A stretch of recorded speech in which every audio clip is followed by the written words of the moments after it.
Welcome to special analysis. నేను రమ్మ మండవ. ఈ రోజు అనాలిసిస్ లో భాగంగా మనం తీసుకోబోతున్న టాపిక్ ఏంటంటే, ఆల్రెడీ మనం ఒక టైటిల్ పెట్టున్నాం, మంత్రాలయం వైసీపీలో మాయమైన బాలనాగిరెడ్డి అంటూ కూడా మనం ఒక టైటిల్ పెట్టడం జరిగింది. సో బాలనాగిరెడ్డి ప్రజెంట్ అక్కడ ఎమ్మెల్యేగా ఉన్నారు.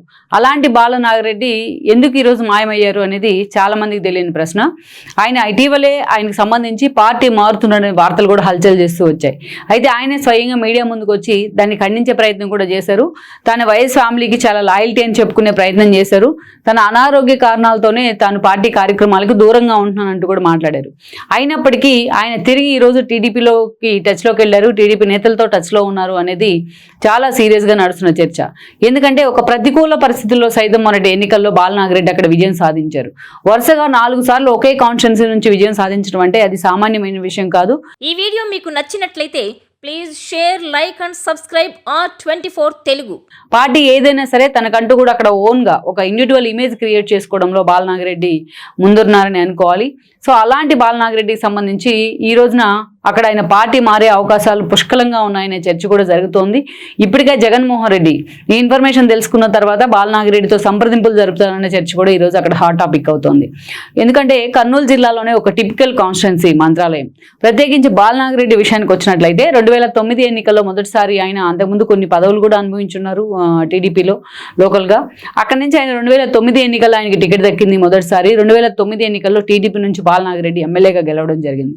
2009 ఎన్నికల్లో గెలిచిన తర్వాత రాష్ట్రంలో ఉమ్మడి రాష్ట్రం ఆ రోజున అనేక కీలక పరిణామాలు చోటు చేసుకున్నాయి. వైఎస్ రాజశేఖర్ ఆ రోజు టీడీపీ ప్రతిపక్షంలో ఉంది. వైఎస్ రాజశేఖర రెడ్డి హెలికాప్టర్ ప్రమాదంలో మరణించున్నారు రెండోసారి సీఎం అయ్యాక.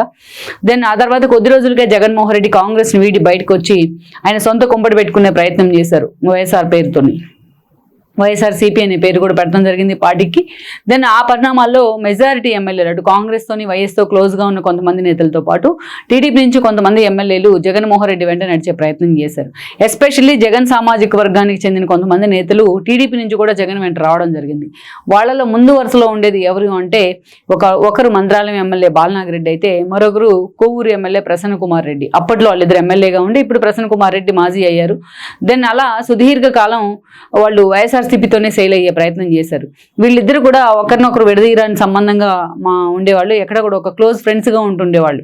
ప్రసన్న కుమార్ రెడ్డి, నల్లపరెడ్డి ప్రసన్న కుమార్ రెడ్డి అండ్ బాలనాగిరెడ్డి ఇద్దరు కూడా. వీళ్ళిద్దరూ కలిసే వాళ్ళు వైఎస్ఆర్సీపీలోకి రావడం జరిగింది. కలిసే టీడీపీని వేయడం జరిగింది. కలిసే వైఎస్ఆర్సీపీలో కూడా సెయిల్ అవుతూ వచ్చారు. ఇక వాళ్ళు వచ్చిన తర్వాత పర్టికులర్లీ 2014 ఎన్నికలు వచ్చాయి. 2014 ఎన్నికల్లో బాలనాగిరెడ్డికి వైఎస్ఆర్సీపీ నుంచి టికెట్ దక్కింది మంత్రాలయం. అక్కడి నుంచి ఆయన ఎమ్మెల్యే కూడా కావడం జరిగింది. తన ఫ్రెండ్ అయిన ప్రసన్న కుమార్ రెడ్డి కూడా అక్కడి నుంచి ఎమ్మెల్యే అయ్యారు. దెన్ వేరే అక్కడి నుంచి మనం చూసుకున్నట్లయితే 2019 ఎన్నికలు వచ్చాయి. 2019 ఎన్నికల్లో సైతం జగన్మోహన్ రెడ్డి బాలనాగిరెడ్డికి అదే మంత్రాలయం టికెట్ ఇచ్చే ప్రయత్నం చేశారు. ఆయన ఫ్రెండ్ అయిన ప్రసన్న కుమార్ రెడ్డి కూడా అదే టికెట్ ఇచ్చే ప్రయత్నం జరిగింది. ఆ 5 ఏళ్ల పాటు పార్టీ ప్రతిపక్షంలో ఉన్న అదే స్థాయిలో కాన్స్టిట్యున్సీ మీద ఫోకస్ పెడతంలో కూడా బాలనాగిరెడ్డి సక్సెస్ అయ్యారు. అదే స్థాయిలో చాలా తక్కువ సమయంలోనే మంత్రాలయం కాన్స్టిట్యున్సీలో తనకంటూ ఒక ఇండివిజువల్ ఇమేజ్, ఒక బేస్ ఏర్పాటు చేసుకోవడంలో ఆయన సక్సెస్ అయ్యారని మనం చెప్పుకోవచ్చు. వేరే 2019 ఎన్నికల్లో గెలిచిన తర్వాత సీనియర్ ఎమ్మెల్యేల కోటాలో అటు బాలనాగిరెడ్డి కావచ్చు, అదేవిధంగా ఇటు కొవ్వూరు ఎమ్మెల్యే అయిన ప్రసన్న కుమార్ రెడ్డి కావచ్చు, వీళ్ళిద్దరికి మంత్రి పదవులు వస్తాయని చర్చ అయితే చాలా సీరియస్గా నడిచింది. బట్ మంత్రి పదవుల విషయంలో మాత్రం జగన్మోహన్ రెడ్డి వాళ్ళిద్దరిని పక్కన పెట్టారు. ఒకరు పక్కన పెడితే ఇంకొకరు ఫీల్ అవుతారని ఇద్దరిని పక్కన పెట్టే ప్రయత్నం అయితే చేశారు. ఈవెన్ 2.5 ఏళ్ల తర్వాత క్యాబినెట్ ఎక్స్పాన్షన్లో బాలనాగిరెడ్డి లాంటి వాళ్ళకి అవకాశం దక్కుతుంది అనుకున్నా, బట్ సామాజిక వర్గ సమీకరణాల పేరుతోని రెండోసారి ఎక్స్పాన్షన్లో కూడా వాళ్ళిద్దరిని పక్కన పెట్టారు. ఎస్పెషల్లీ ప్రసన్న కుమార్ రెడ్డితో పాటు ఈయన్ని ఎవరైతే బాలనాగిరెడ్డికి అప్పుడు చాలా సీరియస్గా ప్రచారం జరిగింది, ఈయన ముందు వరుసలో ఉన్నారు, కానీ ఈయన కూడా పక్కన పెట్టే ప్రయత్నం చేశారు. అప్పటికే ఆయన హ్యాట్రిక్ ఎమ్మెల్యే కూడా మంత్రాలయం నుంచి. దాని పార్టీ అధికారంలో ఉన్న పదవుల విషయంలో కావచ్చు, మిగతా విషయంలో కావచ్చు, అంత సీరియస్గా పార్టీ కార్యక్రమాల్లో ఇన్వాల్వ్ అయిన సందర్భం చాలా తక్కువనే చెప్పాలి. ఆయన సోలోగా ఆయన పెర్ఫార్మ్ చేసుకుంటూనే వెళ్ళారు బాలనాగిరెడ్డి మొన్న ఏదైతే మంత్రాలయం కాన్స్టిట్యున్సీలో.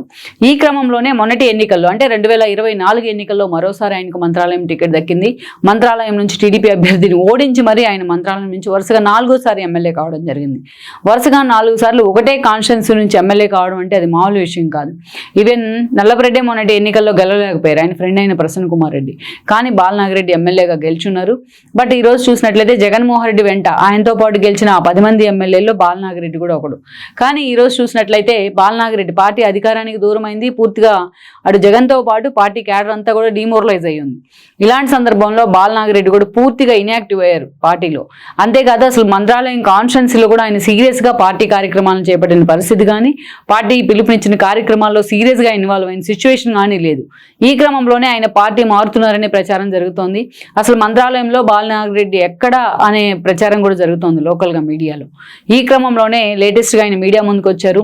తాను జగన్మోహన్ రెడ్డితోనే సెల్ అవుతాను, తను పార్టీ మారే పరిస్థితి లేదంటూ కూడా ఒక క్లారిటీ ఇచ్చే ప్రయత్నం చేశారు. వైఎస్ఆర్ ఫ్యామిలీతో తనకు అనుబంధం ఉంది అంటూ కూడా చెప్పుకొచ్చారు. తనకు అనారోగ్య కారణాల కారణంగానే నేను పార్టీకి దూరంగా ఉంటున్నాను, పార్టీ కార్యక్రమాలకు అంటూ కూడా ఆయన మాట్లాడడం జరిగింది. కానీ ఇక్కడే ఒక చర్చ ఏంటంటే ఎట్ ద సేమ్ టైం వేరే పార్టీలోకి వెళ్ళను అనే అంశంలో విషయం మాత్రం ఆయన పూర్తి స్థాయిలో క్లారిటీ ఇవ్వలేకపోయారనేది అయితే ఆయన అనుచరులు చెప్తున్నమాట. అందుకే ఈరోజు ఆయన తిరిగి తన పాత పార్టీ అయిన టీడీపీతో టచ్లోకి వచ్చారు, అధికార పార్టీతో. రేపో మాపో టీడీపీలోకి వెళ్లేందుకు కూడా ఆయన పావులు కదుపుతున్నారు అనేది ఈ రోజు అక్కడి నుంచి సీరియస్ గా జరుగుతున్న చర్చ మంత్రాలయం కాన్స్టిట్యున్సీలో. ఇప్పటికే ఈ సంగతి తెలిసే జగన్మోహన్ రెడ్డి ఆయన ఆపేందుకు ప్రయత్నం చేస్తున్నారు, ఆయన కన్విన్స్ చేస్తున్నారు అంటున్నారు. జగన్మోహన్ రెడ్డి చెప్పడం కారణంగానే ఆ ప్రకటన ఆయన ఇచ్చారు అనేది ఇంకొక వైపు నుంచి వస్తున్న లీక్ గా చెప్పాలి. ఓవరాల్ గా చూసినట్లయితే మంత్రాలయంలో పూర్తి స్థాయిలో పార్టీ ప్రతిపక్షానికి పరిమితమైన ఎమ్మెల్యేగా యాక్టివిటీలో పాల్గొనాల్సిన బాధ్యత బాలనాగిరెడ్డి మీద ఉంటుంది. కానీ ఆ స్థాయిలో ఆయన ఇన్యాక్టివ్ అయిన తీరు మాత్రం ఈ రోజు అనేక అనుమానాలను ఆయన రాజకీయ జీవితం గురించి తెర మీద తెస్తూ ఉంది. మరి ఈ విషయంలో ఇంకా పూర్తి స్థాయి క్లారిటీ బాలనాగిరెడ్డి ఇచ్చే ప్రయత్నం చేస్తారా, నిజంగానే అధికార పార్టీతో గతంలో తనకున్న సాన్నిహిత్యం దృష్ట్యా తిరిగి ఆ పార్టీ వైపే చూసే ప్రయత్నం చేస్తారన్నది మాత్రం ఇంకొద్ది రోజుల్లోనే క్లారిటీ రాబోతోంది. ఈ వీడియో మీకు నచ్చినట్లయితే please share, like and subscribe R24 Telugu.